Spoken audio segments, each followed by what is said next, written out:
পশ্চিমাঞ্চলের জেলাগুলোর মধ্যে দুইজন তারকা ডিফেন্ডার দাঁড়িয়েছেন।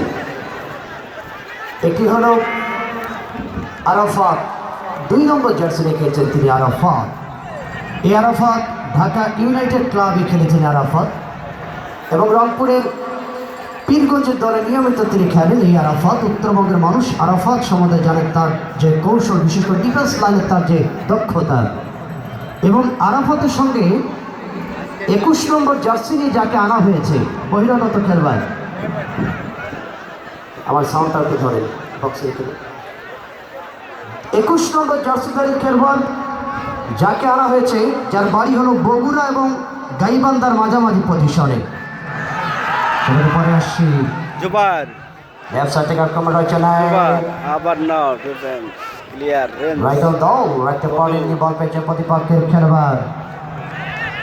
আজকে যে মন্নুর কথা বলছিলাম, মন্নু আবার সে জাফর ঢাকা ব্রাদার্সের এই সাবেক ডিফেন্ডার, 21 নম্বর জার্সিতে রাইট দল হয়ে খেলছেন মন্নু।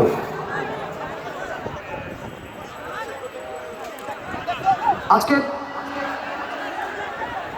এই দলে মিজানকে আনা হয়েছে 19 নম্বর। क्या हो गया भाई, यहाँ पर क्या हो गया? আজকে 19 নম্বর যিনি জার্সি নিয়ে খেলছেন মিজান।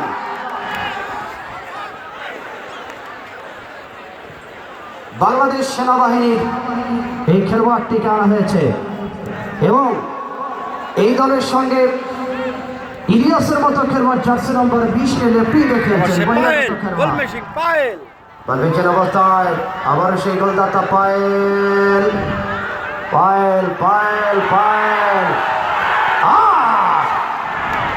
আজকে আমি বলবো বেলকুচির রক্ষণ ভাগে